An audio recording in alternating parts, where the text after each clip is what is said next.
우리 권은희 후보 참 저는 사실 좀 개인적으로 이제 공무원은 이제 정치 중립을 지켜야 되잖아요. 너무 좀 빨리 나온 건 아닌가라는 그런 느낌은 좀 있어요. 왜냐면 얼마 전까지 경찰서장이셨잖아요. 그죠? 수석과장이죠. 과장. 아, 죄송합니다. 비슷한 거 아닙니까? 네, 수석과장. 예, 서장을 하면 총경이라 해야 되고 그런 경정입니다. 또 승진하면 되는 거죠. 네. 승진이 안 됐죠, 근데.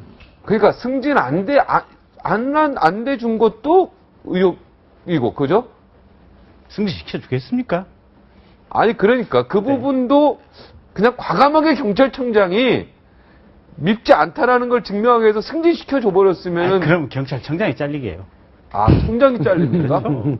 요즘에 굉장히 용기 있는 말을 하세요. 아니, 뭐, 당연한 이치 아니겠습니까? 아, 그래요? 네. 아, 그러니까 승진을 계속 2번 누락했죠? 누락된 두 번은 모르겠지만, 어쨌든 승진은 누락된 제가 뭐 기사에 보면 2번인가 안 된 걸로. 그러니까 본인도 화가 나긴 났는데, 그런데 어찌됐든 금방 두고 한 달도 안 돼서, 그죠? 이렇게 국회의원 공천을 받은 게, 이 부분이 저는 그렇게 뭔가 뻥 뚫려, 그것도 광주에서 받은 거 어떻게 생각하세요? 그 당연한 얘기예요. 사실은 그것 때문에 이번 선거 전체를 망쳤다라고 볼 수 있는데요. 결국은 이번 선거는 지금 김한길, 안철수 당대표 두 분이 선거 전체를 다 망쳐버린 거예요. 그러니까 왜 그러냐면은 첫째는 보면 지금 맨 처음에 동작을 해다가 지금 금태섭 씨를 이렇게 공천하려고 했지 않습니까? 네. 기동민 씨는 지금 광주 광산을에 공천 신청을 했었잖아요. 그리고 거기 가서 선거운동 캠프 차리고 선거운동까지 했었잖아요. 네. 박원순 씨 직접 내려가기까지 했었잖아요. 네. 근데 금태섭 여기 공천하려고, 전략 공천을 하려고 했더니 지금 허동준 씨를 비롯해서 지금 486 의원들 한 30~40명이 연판적 돌리면서 반대를 했잖아요. 그래서 안철수 대표, 이거 쉽게 해서는 이게 당내 후폭풍이 크겠구나 해서 안철수 씨 일단 뺐잖아요. 빼면서 절묘한. 금태섭을 뺐죠. 금태섭을 뺐죠. 네. 금태섭을 빼면서 절묘한 수라고 생각이 낸 게 지금 광주에 박원순을 위해서 뿌리를 내리려고 했던 기동민을 전략 공천의 형태로 동작으로 옮겼잖아요. 네. 그러면서 박원순 세력이 광주에다가 뿌리를 내리는 것을 아예 지금 막았죠. 막고 차후 대선 가도에 들어가려는 세력 확장의 기회를 지금 제거를 해버렸잖아요.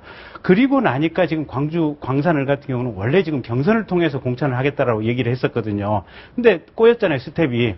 그러면서 여기저기서 어떤 공천 과정에 대해서 비판이 많으니까 막판에 권은희 씨를 급작스럽게 수혈을 했었어요. 네. 그러니까 권은희 씨 처음에 경찰 2심 무죄, 이제 김영판 씨에 대해서 2심 무죄되고 나서 나오면서 나 정치 안 한다. 선거 출마 뜻 없다. 한동안 연세대학교 가서 공부 좀 하겠다라고 분명히 얘기를 했었잖아요. 네. 그게 두세 번에 걸쳐서 기자들에게 반복적으로 똑같은 얘기를 했었거든요. 네. 그렇다고 본다면 권은희 씨 본인도 사실은 이번에 출마에 대해서는 뜻이 없었었다고 봐야 돼요. 네. 본인이 아예 대놓고 거짓말을 한 것이 아니라면 기자들에게. 네. 근데 어쨌든 지금 김한길, 안철수 두 분이 끄집어 나왔잖아요. 그러면서 이번 선거 자체가 김용판 무죄 대 어떤 권은희의 어떤 뭐 허위 위증 뭐 이런 논란으로 그냥 구도가 끌고 가버렸잖아요. 근데 사실은 김용판 씨 무죄 사건 판결문을 보면 경찰이 그때 12월 16일 날 이 수사 결과 발표를 하면서 왜 성급하게 나중에 보면 결과적으로 틀린 내용의 발표를 왜 그렇게 성급하게 해서 대선에 영향을 미쳤느냐 아쉬움이 남는다라는 어떤 표시를 재판부에서도 했었거든요. 네. 근데 그런 구도를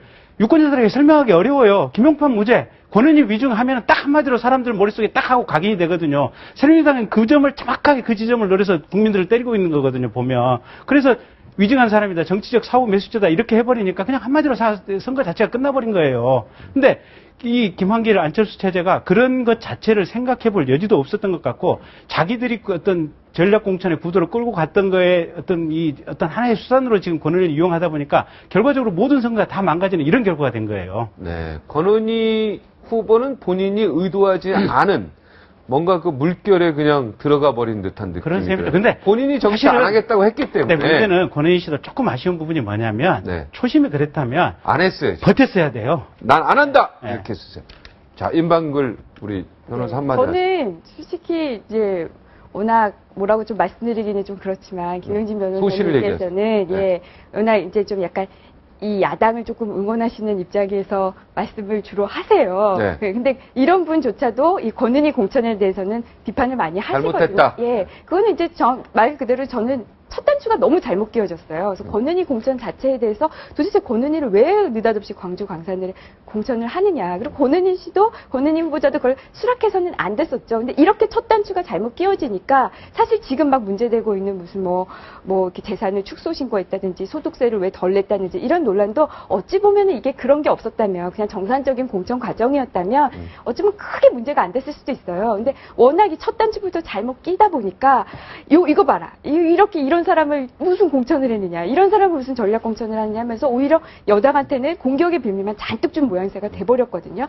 근데 이런데 또 이 상황에서 그러면 이 후보자를 낸 이 야당 쪽에서는 이걸 뭐 어떻게 수습할 방법은 없어요. 이미 이제 후보자는 냈기 때문에 그냥 옆에서 여당이나 아니면 야당을 지지하는 다른 세력이나 다른 시민들의 공격을 받더라도 그걸 그냥 매를 맞는 방법밖에 없죠. 지금 상황에서 어떻게 할 수 있는 게 없잖아요. 네. 결국 안타깝지만 이게 선거가 과연 이게 결과가 네. 좋을 것인가. 네. 첫 단추가 잘못 껴졌다. 네. 저기 죄송합니다. 고향 얘기해서 고향은 강주 맞죠? 장성입니다. 광주 바로 옆입니다. 네. 고등학교는 광주 쪽에서 나왔잖아요. 네, 그렇습니다. 네. 광주라고 해도 되죠. 뭐 장성이면 바로 옆인데. 네, 네. 아니 뭐 분당이나 서울이나 거의 비슷한 거 아닌가요? 시골에서는 좀 틀려요. 아 시골은 다릅니까? 네. 과천 정도 되잖아요, 장성은. 그렇죠. 그렇죠. 바로 옆인데요. 뭐 네. 사당역 바로 옆이 네. 과천. 네. 공천 이게 지금 광주의 지금 분위기예요. 친구들이 광주가 워낙 많기 때문에 그죠? 이 광주의 분위기를 얘기해 주는 거예요, 우리 김경진 변호사가. 권은희 과장의 공천은 두고두고 실책이 문제가 될 되고 겁니다. 있다. 예, 실책이다. 아주 간단히 얘기해서 우선 뭐 그동안 여러 차례 지적이 되어 왔지만 양심적 고발자들에 대해서 이런 그 국회의원 자를 주는 거 임명한 거나 마찬가지 아닙니까? 그래서 앞으로도 양심적 고발자들의 그야말로 양심적인 행동에 대해서 항상 의심할 수밖에 없는 그런 나쁜 분위기를 만들었고. 야, 중요한 얘기네. 지금 진짜 이건 너무 중요한 얘기예요. 이거. 앞으로 이제 믿을 수가 없어요. 이제는 양심 선언한 사람들의 양심 자체를 국민이 이상하게 보는 시대가 온다 이거 아니에요. 그럼요. 이게 난 제일 안타깝더라고요. 지금 이 부분이. 그걸 새정치민주연합이 그걸 깨버린 거예요. 어떻게 보면. 그죠? 앞으로 이제 누군가 양심 선언한다 그러면 그럼 저 색깔 있게 올바래 보죠. 살아. 국민이 색깔 있게 보죠. 그거. 진정성이 이제 굉장히 의심되는 그런 나쁜 선례를 만들었습니다. 아니 거꾸로 새정치민주연합이 정권을 잡고요. 그리고 나서 거꾸로 이쪽 새누리당 쪽에서 양심 선언하고 새누리당의 국회 의원 공천 받으면 그때 새정치민주연합이 뭐라고 할 겁니까? 그러니까 참 잘못된 선례를 만든 겁니다. 이거는 진짜 크게 봐서 공무원의 정치적 중립의 그 부분까지 위배는 아니지만 정확히 보면은 긴 장기간으로 보면 그건 약간 성격이 달라질 수 있다. 그러니까 공무원뿐만이 아니라 어느 조직에도 사실 이제 그 사회가 건전하게 발전하려면 양심적 고발자들이 필요합니다. 네, 필요하죠. 좋은 게 좋다. 이렇게 돼서는 사회가 썩었거든요. 그 용기 있는 그런 고발자가 필요한데 권은희 과장의 경우에 양심적 고발을 했더니 국회의원 자리 주더라. 이게 아주 나쁜 선례가 돼서. 여긴 동감하시는 거죠, 김경진 변호사. 그렇습니다. 그렇죠? 아니 그러니까 동감해요 여기도. 아니, 오늘은 뭐 다 동감하네. 정동영 의원도 그런 얘기 했지 않습니까? 그 국정원 사건 여전히 1심 계속 중이고 네. 검찰 내부에서도 일부는 지금 인사로 뭐 윤석열이라든지 몇 명 수없이 날라갔지 않습니까? 날라갔지만 검사 몇 명이 끝까지 지금 공소유지하고 있지 않습니까? 네네. 근데 그런 과정 공소유지 자체부터 지금 싱거운 상황으로 지금 변해가고 있는 거 아니겠습니까?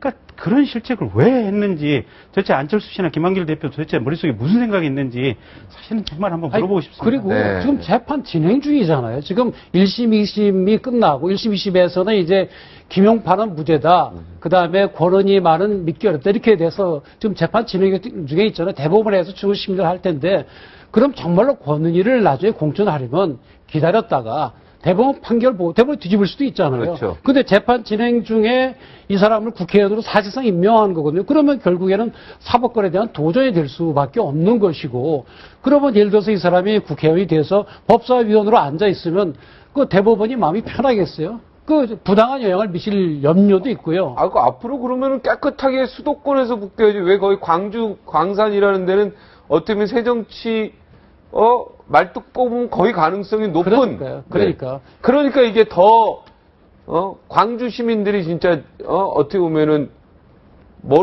잘못 보일 수도 있어요, 이거는. 그렇죠. 네, 잘못 보일 수도 있는 부분이 있어요, 예. 물론 이제 재판이라는 게 당연히 새정치만 꼽으면 거긴 무조건 되는 지역이다라고, 그렇게 오해를 받을 수 있다니까. 그러니까 예를 들어서 대법원에서도 이 권은희 과장의 말을 믿을 수 없다. 그렇게 밖에 나올 수도 있어요. 그러면 네. 그때 권은희는 법적으로 어떨지 모르지만 나는 진실을 외친 사람이기도 하고 그때 국민들에게 나를 심판해달라고 그러고 동작거리건 종로 중고 나갈 수가 있죠. 그러면 우리가 당당했을 텐데 그냥 광주 광산을의 국회의원 임명을 하는 게 돼버렸으니까 결국에 우리 사법부에 대한 도전이 되고 재판에 영향을 주게 되고 이런 이런 스스로도 좀 잘 생각해 봐야 될 일이 있는데 정파적인 이익에 눈이 어두워진 것이 아닌가 그런 생각이 듭니다. 네. 광주 시민이 화를 내야 됩니까? 어떻게 됩니까? 아니 근데 그게 그거 아니에요? 아니 그러니까 그러면 안 돼요? 선거 자체를 망친 또 하나의 요소가 이거예요. 네. 그러니까 광주에 지난번에 광주시장 전략공천 했었잖아요. 안철수 네. 씨가 본인 측근으로 해서. 네. 그다음에 이번에 지금 광산을 처음에 경선하겠다가 또 전략공천을 했잖아요. 그럼 광주 쪽에서는 뭐냐면 우리는 그냥 이게 당내 민주주의는 없는 거구나. 그냥 우리 뽑는 쪽에서 그냥 뽑는 위에서 기계냐, 우리가 뽑는 기계구나. 그러면서 선거에 대해서 열의가 안 올라요. 근데 이게 선거에 대한 어떤 희망과 관심과 열의가 안 올라온다는 건 뭐냐면 그 지역에 한정된 문제가 아니고 가령 지금 수원의 손학규 의원 지역구라 다투고 있는데 박광훈 이쪽도 사실은 이게 뭐 호남 쪽에서 뭔가 열의가 좀 뜨거운 열의가 있으면서 이쪽에 있는 호남 사람들이 뭔가 또 선거운동을 해준다든지 이런 면이 있어야 선거가 좀 불이 붙는 거거든요. 저는 불이 안 붙잖아요, 보면. 네. 그래 공천권을 말이에요. 무슨 당 지도부가 마음대로 그렇게 해서는 안 됩니다. 여야 항상 지금까지 공천권은 국민에게 돌려주죠. 아니, 당장에 요번에 김무성 대표 보셔요. 김무성이 지금 서청원 의원하고 이렇게 한 14,000표 격차로 난 이유 중에 하나가 저게 있어요. 본인이 당권을 잡으면 100% 오픈 프라이머리 하겠다고 공언을 했어요. 나 공천권 행사 안 하겠다. 공천권은 전부 상향식으로 하겠다. 그랬더니 기자가 물어봤다는 거 아니겠습니까? 아니 그러면 지역 토호들이 다 공천받는 거 아니겠습니까? 그렇게 반론을 제기하니까 아니다. 이제부터 정치 시민들 밑바닥에 가서 지역에 가서 5년이고 7년이고 굴르면서 지역 주민들하고 친화를 써서 거기서부터 올라와라. 그게 지금 앞으로 시대가 요구하는 바다라고 새누리당부터 그렇게 개혁 공천에 대한 얘기, 상향식 공천에 대한 얘기를 하고 있거든요. 근데 지금 새정치를 하겠다고 들어왔던 안철수 대표가 지금 보면 전혀 상관없는 자기 사람 심고 혹여 대선 가도에서 자기랑 적이 될 만한 사람들 뭔가 뿌리를 내리는 거에 대해서 이게 싹을 자르기 위해서 지금 이런 작업을 했다가 지금 이 선거가 이렇게 가버린 거 아니에요. 네.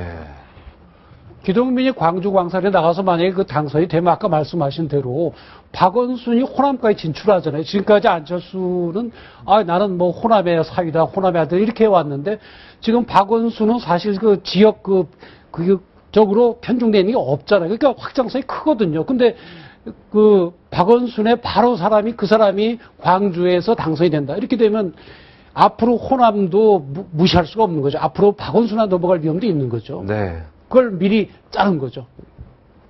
네. 그리고 서울로 끌어들이면서 이게 뭐 박원순하고 협력한다 그 모양새를 갖추고 그게 눈에 보이지 않습니까? 이러면 안 되거든요.